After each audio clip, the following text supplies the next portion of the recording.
IS कीरा के platform पे आपका स्वागत है। मैं अभिषेक रंजन आज आपको एसए के बारे में बताऊंगा। तो एसए पूरे मेंस एग्जामिनेशन का एक बहुत ही क्रिटिकल पहलू होता है, तो आपको इस पे ज़रूर ध्यान रखना चाहिए। एसए का पेपर 250 मार्क्स का होता है, जो कि ऑप्शनल के किसी पेपर के बराबर है या जीएस के किसी पेपर के मार्क्स के बराबर है। तो आपको इस बात का बहुत ही ध्यान रखना है कि इसकी भी प्रिपरेशन करनी काफ़ी ज़रूरी है। तो हम लोग स्टार्ट करेंगे और IS कीरा के प्लेटफॉर्म को अगर आप देखेंगे तो उसमें पाएंगे कि हमने एक यूपीएससी का ऐसे टेस्ट सीरीज़ स्टार्ट किया है जो कि 20 अक्टूबर से स्टार्ट करने वाले हैं हम लोग, और हमारे टेलीग्राम चैनल को ही फॉलो करते रहें तो वहाँ पे आपको सारे अपडेट्स मिल जाएंगे। तो एक बार हम लोग पहले स्टार्ट में एक बार पैटर्न को समझ लेते हैं। यूपीएससी में एसए का पैटर्न किस तरीके का होता है। जैसा कि मैंने पहले ही बताया आपको कि टोटल मार्क्स 250 है और इसमें 2 एसे आपको लिखने पड़ेंगे और हर एक सेक्शन से एक एक एसे लेके आपको लिखना पड़ेगा। क्वेश्चन पेपर का एक सैम्पल हमने चूज़ किया है 2019 के एसए के पेपर से, जो कि आप देख सकते हैं, जिसमें कि 2 सेक्शन बने हुए हैं और इसमें क्लियरली ये मेंशन्ड है कि 1000 से 12 शब्दों में आप अपने एसे को कंप्लीट करें, मतलब वर्ड लिमिट को डिफाइन कर दिया गया है। तो आप सेक्शन ए में देखेंगे कि आपको चार ऐसे का ऑप्शन दिया हुआ है। इसी प्रकार से सेक्शन बी में आपको 4 ऐसे दिए हुए हैं। तो टोटल मिला के 8 ऑप्शन है और आपको सेक्शन ए से एक ऐसे लिखना है और सेक्शन बी से लिखना है। अब एक बार आगे चलते हैं और ऐसे के किसी और महत्वपूर्ण पहलू को डिस्कस करते हैं। तो सबसे जो ज़रूरी चीज़ है जो आपको दिमाग में रखना है कि ऐसे पेपर को यूपीएससी ने क्यों इंट्रोड्यूस किया है। तो इसके लिए आपको सिलेबस दिमाग में रहना चाहिए कि सिलेबस क्या है ऐसे का और इसका क्या महत्व है। तो इसमें जो लिखा हुआ कैंडिडेट्स में be required to write essays on multiple topics, तो ये तो यूपीएससी ने पहले ही क्लियर कर दिया 2 टॉपिक आपको देके, ठीक है। और उसके बाद they will be expected to keep closely to the subject of the essay, मतलब एसे को आप सब्जेक्ट मैटर के क्लोज रखेंगे, उससे डाइवर्ट नहीं करेंगे। जो टॉपिक आपने चूज़ किया उसी पे फोकस करना है। फिर to arrange their ideas in orderly fashion, ये सबसे क्रिटिकल एंगल है पूरे एसे का कि आप किस प्रकार से अपने आइडिया को अरेंज कर रहे हैं और उसको ऑर्डरली फैशन में लिख पा रहे हैं।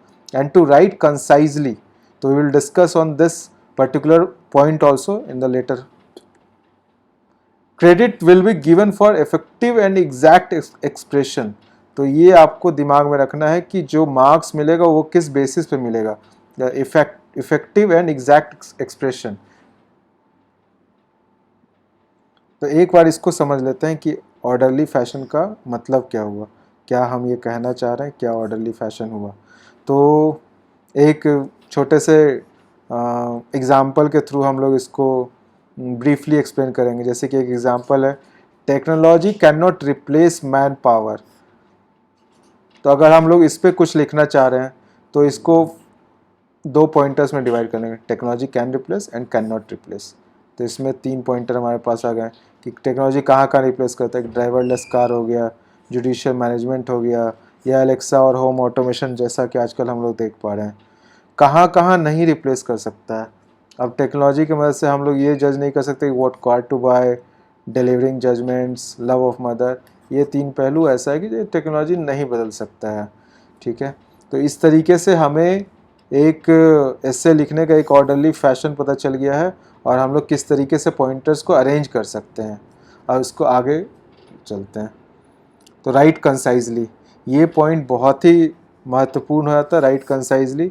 तो इसमें क्या होता है, आपको जैसे ऐसे दिया हुआ है तो आप डाइवर्ट ज़्यादा ना करें। तो इसीलिए किसी भी टॉपिक पे, जैसे कि मान लीजिए technology can not replace man power, तो उसमें आप बहुत सारे डायमेंशंस को लाइए। आप सोशल एंगल लाइए, इकोनॉमिकल एंगल लाइए, पॉलिटिकल एंगल अगर है तो वो लाइए, एनवायरनमेंट का एंगल है तो वो लाइए, एथिकल एंगल है जो कि ऊपर के technology can not replace man power में तो बहुत सारे एथिकल डायलेमाज हैं जो कि GS4 से आपका आता है, तो आप उस पर डिस्कस कर सकते हैं। इसी प्रकार से हर एक टॉपिक के लिए काफ़ी अलग अलग आयाम आएंगे जिसको आप अपने एसे में लिख सकते हैं। तो राइट कंसाइजली का यही मतलब होता है और आगे जब हम आगे ऐसे पे डिस्कस करेंगे तब इन सब पहलुओं पर भी डिस्कस करेंगे। अब जो एक और महत्वपूर्ण बात ऐसे के सिलेबस से लिखा है, तो credit will be given. Credit मतलब मार्क्स जो आपको दिया जाएगा वो इफ़ेक्टिव एंड एग्जैक्ट एक्सप्रेशन पे मिलेगा। तो इस बात पे बहुत ही फोकस करने की आवश्यकता है कि आप अपने टॉपिक से डाइवर्ट नहीं करें। आप जो भी एक्सप्रेशन का इस्तेमाल कर रहे हैं वो इन अ वे उस टॉपिक को रिफ्लेक्ट करे। जैसे technology can not replace man power में अगर आप कुछ यूज़ कर रहे हैं तो वो उस, अगर मान लीजिए आपने उसमें एथिकल एंगल लाया है तो उसमें जो एक्सप्रेशन आप यूज़ कर रहे हो वो एक तरीके से इफ़ेक्टिव और एग्जैक्ट हो, वो टॉपिक से डाइवर्ट ना करे। तो इस पे ऐसे लिखते वक्त बहुत ही ध्यान रखना है और इसको ज़रूर आप दिमाग में रखें ऐसे लिखने से पहले। एक बार जब हम लोग एनालिसिस करते हैं तो एक बार हम लोग इस चीज़ को भी देख लेते हैं कि किस तरीके के टॉपिक पूछे आते हैं यूपीएससी में। तो जनरली अगर हम देखेंगे पुराने पैटर्न को, पुराने पेपर्स को जब एनालाइज करते हैं तो आप देखेंगे कि कुछ फिलोसॉफिकल ऐसे आते हैं, जैसे कि एग्जांपल है good life is one inspired by love and guided by knowledge, जो कि 2018 में पूछा गया था। Similarly technology and cyber space पे जनरली एक क्वेश्चन रहता ही रहता है, दोनों में से किसी एक सेक्शन में आपको मिलेगा ही मिलेगा। एक एग्जांपल जो हमने 2015 वाला डिस्कस किया है, एक गवर्नेंस का क्वेश्चन रहेगा, जनरली वो भी पूछते ही हैं। तो water disputes between states in federal India 2016, ये भी एक एग्जांपल है। सिमिलरली पॉवर्टी और सोशल जस्टिस के रिलेटेड एक क्वेश्चन रहता है, तो poverty anywhere is a threat to prosperity everywhere, जो कि 2018 में पूछा एक प्रश्न था और काफ़ी लोगों ने इसको आंसर किया था। सिमिलरली सिक्योरिटी एंड आईआर पे भी एक क्वेश्चन रहता है, एक जो काफ़ी famous question are we a soft state 2009 में पूछा गया था। सिमिलरली एजुकेशन पे क्वेश्चन आप प्रिपेयर कर सकते हो, लेकिन मतलब आपको डायनेमिक रहना पड़ेगा उस सेंस में कि जो आपको कुछ दिमाग में लेके नहीं चलना चाहिए कि इसी टॉपिक पे मैंने प्रिपेयर किया तो उसी को लिखना है।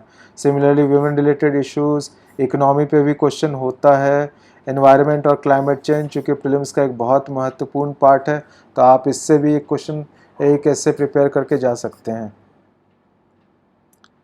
ऐसे की जब तैयारी होती है तो बहुत कॉमन मिसकंसेप्शन होते हैं जिसको दूर करना बहुत ही ज़रूरी है, तो इसको आप ज़रूर दिमाग में रखें। सबसे पहला तो यह था कि ऐसे लिखने के लिए कोई प्रिपरेशन नहीं चाहिए। आप GS1 से GS4 पढ़ रहे हैं, which is sufficient to prepare for essay। yes, this is sufficient but you need practice and analysis of the paper, जो कि करना बहुत ज़रूरी है। कोचिंग मटेरियल विल सफाइस, ये काफ़ी सारे कोचिंग इंस्टीट्यूट ये भ्रम फैलाते हैं कि सिर्फ कोचिंग का हमारा मटेरियल पढ़ो और उसी से क्वेश्चन आ जाएगा, उसी को जाके लिख दो। ऐसा करना बहुत ही नुकसानदायक हो सकता है। मगिंग अ फ्यू एसेस, कुछ ऐसे का रट्टा मारो और वहाँ पे जाके उसको लिख दो, वैसा नहीं होगा, कुछ मार्क्स आपको फ़ायदेमंद नहीं आएगा। स्टार्ट विथ कोट्स, ये बहुत ही महत्वपूर्ण पॉइंट है जिसको आपको दिमाग में रखना पड़ेगा कि ऐसा कोई आप दिमाग में माइंडसेट ना लेके चले कि स्टार्ट विथ कोट्स, ऐसा कोई ज़रूरी नहीं होता। आप एनेक्डोट से स्टार्ट कर सकते हैं, आप नॉर्मल इंट्रोडक्शन लिख सकते हैं। तो जैसा ऐसे का डिमांड है आप उससे स्टार्ट करें और जो भी आपको उस समय आपने ब्रेनस्टॉर्म किया है तो उससे आप करें। राइट अ लेंथी ऐसे, 1000 से 1200 शब्द में तो यूपीएससी ने लिख दिया है, इसके बियॉन्ड नहीं बढ़ना है। आप ऐसे जहाँ इससे बड़ा लिखते हो अपने आप को एक्सपोज करते हो, वो करने की बिल्कुल आवश्यकता नहीं है। आप इस वर्ड लिमिट पे स्टिक करें, प्रेफरेबली 1100 पे ही जाके ख़त्म करें ऐसे को। Use flowery language and heavy vocabulary, कोई बहुत ही अच्छा इंग्लिश का वर्ड ज़बरदस्ती वहाँ पे यूज़ कर रहे हैं और एक बहुत ही फ्लॉरी लैंग्वेज का इस्तेमाल कर रहे हैं जिससे कि वोकेबलरी तो दिख रही है लेकिन आइडिया और फ्लो नहीं दिख रहा है, तो इसका कोई फ़ायदा नहीं होने वाला है, इसका भी ध्यान में रखेंगे। चूज़ टेक्निकल एसे, ये एक भ्रम फैलाया जाता है कि सिर्फ टेक्निकल एसे को अटेम्प्ट करें, इसमें कंटेंट बहुत होगा, तो ऐसा करने की कोई आवश्यकता नहीं है। आप अपने अनुसार वहाँ उस टाइम चूज़ करें जिसमें आप कंफर्टेबल हैं, आप वो ऐसे चूज़ करें। Prefer essays which align to your optional subject, ये आप कर सकते हैं, लेकिन इसमें क्या है कि अगर आप कंफर्टेबल है तभी अटेम्प्ट करें। ऐसा कोई दिमाग में माइंडसेट लेके ना चलें कि हमारा ऐसे ऑप्शनल सब्जेक्ट का आ गया तो उसी को अटेम्प्ट करना है, ऐसा कोई आवश्यकता नहीं है। डू नॉट अटेम्प्ट फिलोसॉफिकल ऐसे कि बहुत ही कुछ फिलोसॉफिकल पूछ दिया है तो मैं तो लिख ही नहीं पाऊँगा या पाऊँगी, तो आप मैं हमें करना नहीं है, ऐसा कुछ माइंडसेट लेके नहीं चले। Be open. एसे को प्रिपरेशन के लिए कुछ टिप्स एंड ट्रिक्स हैं कि अपने एसे के मार्क्स को कैसे मैक्सिमाइज़ करें। तो ऐसे writing is like painting on a black canvas.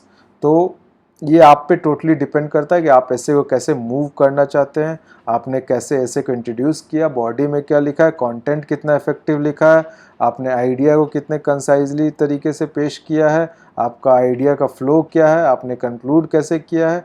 तो इससे ये पॉइंट निकलता है और इस पर बहुत ध्यान रखने की आवश्यकता है। कोई ऐसा स्पेसिफिक सोर्स ऐसे का नहीं होता और कोई कोचिंग मटेरियल से नहीं हो पाएगा, इसको भी ध्यान में रखने की आवश्यकता है। और GS 1 से 4 में जो कवर कराया गया that is sufficient to write a good essay. उतना नॉलेज काफ़ी है, बस उसमें ज़रूरत है ये कि आप ऐसे को रेगुलर प्रैक्टिस करते रहें, उसका आप अपने ऐसे राइटिंग को एनालाइज करें, आप उसमें क्या इम्प्रूवमेंट कर सकते हैं, इसको ज़रूर देखें। ऐसे writing is more about practice and analysis, true, इसको करना बहुत आवश्यक है। आप जितना प्रैक्टिस करेंगे ऐसे आपका उतना बेटर होगा। आप बस देखते रहेंगे ऐसे को बैठ के और सोचते रहेंगे ऐसा लिख देंगे, वो कभी नहीं हो पाएगा। आप इसको प्रैक्टिस करें और एनालाइज करें अपने ऐसे को, अपने फ्रेंड्स के साथ एनालाइज करें, सर्कल्स में एनालाइज करवाएं और फीडबैक लें कि किस तरीके से आप फर्दर इम्प्रूव कर सकते हैं। Art of essay writing involves observation and enhancing the ability to think across multiple topic। ऐसे में जो आइडिया और ऑर्डरली फैशन का पूरा गेम है इसी का है कि आप किस तरीके से एक पर्टिकुलर टॉपिक पे कितना ऑब्जर्वेशन आप पेश कर सकते हैं। जो हमने वहाँ पे बोला कि सोशल लिखें, पॉलिटिकल लिखें, इकोनॉमिकल लिखें, एनवायरमेंटल लिखें, एथिकल लिखें, और भी कोई डायमेंशन है तो आप उसको भी ज़रूर टच करें ताकि ऐसे कॉम्प्रिहेंसिव हो। उसके निगेशन पे भी आप देखें, उसके कंक्लूजन पे भी ध्यान दें। However, some sources not specific to UPSC syllabus can be referred to gain extra edge over other aspirants। तो जनरली जो ऐसे का सोर्सेज रहेगा, लोग काफ़ी वही कोचिंग मटेरियल यूज़ करते हैं। तो हमारी तरफ से सलाह ये रहेगा कि बाकी और भी कुछ मटेरियल अवेलेबल रहते हैं, आप उसको ज़रूर रेफ़र करें ताकि आपके ऐसे में एक एज आए, एक एनहांसमेंट का एंगल आ सके और इम्प्रूव्ड ऐसे आप लिख पाएँ। तो इसके लिए कभी कभी आप president, vice president, prime minister, इन लोगों के स्पीच को सुन सकते हैं, क्योंकि इनके स्पीच को ब्यूरोक्रेट तैयार करते हैं। तो एक अंडरस्टैंडिंग के साथ तैयार किया जाता है, एक तरीके से इंडिया का विजन डॉक्यूमेंट टाइप का कभी कभी डिस्कशन होता है, तो आप उसको ज़रूर सुन सकते हैं। प्रधानमंत्री जी का भाषण होता है तो उसको भी सुन सकते हैं। इसी प्रकार से बहुत सारे IAS, सीनियर IAS एडमिनिस्ट्रेटर्स का इंटरव्यू रहता है, आप उसको भी देख सकते हैं। कुछ फॉर्मल सिविल सर्वेंट्स हैं, वो भी कभी कभी अपने आइडियाज़ को पेश करते हैं बहुत सारे प्लेटफॉर्म पे, उसको भी सुन सकते हैं। टेड टॉक को भी आप सुन सकते हैं। एक ऐसे तो ऐसे के लिए कोई हमने ऐसा बुक लिस्ट बहुत एग्जॉस्टिव हो जाता है, लेकिन हमने कुछ बुक्स सेलेक्ट किए हैं जो आप यूज़ कर सकते हैं अपने एक रीडिंग लिस्ट टाइप का। तो difficulty of being good by Gurcharan Das, argumentative Indian by Amartya Sen, India from midnight to the millennium by Shashi Tharoor, in spite of the gods the strange rise of modern India. इसको आप ज़रूर पढ़ना, काफ़ी अच्छा एक फॉरेन पर्सपेक्टिव है on our country India. State of the nation by Fali Sam Nariman, इसको भी रेफ़र कर सकते हैं। सेपियंस का 3 वॉल्यूम आता है युवल नोआ हरारी का, तो आप उसको भी रेफ़र कर सकते हैं। तो ये एक प्रोफर्ड बुक लिस्ट हमारे साइड से है, जो कि आप इसमें और अपने तरफ से भी कुछ ऐड कर सकते हैं। इस सेशन के लिए बस इतना ही। अगर आपको कुछ डाउट है तो हम तक पहुँचें, हम ईमेल पर अवेलेबल हैं, हमारा टेलीग्राम चैनल है, आप उस पर कांटेक्ट कर सकते हैं। अभी ये ऐसे के 3 सीरीज़ में से पहला पार्ट था, हम आगे आपसे फिर मुलाकात करेंगे। Thank you.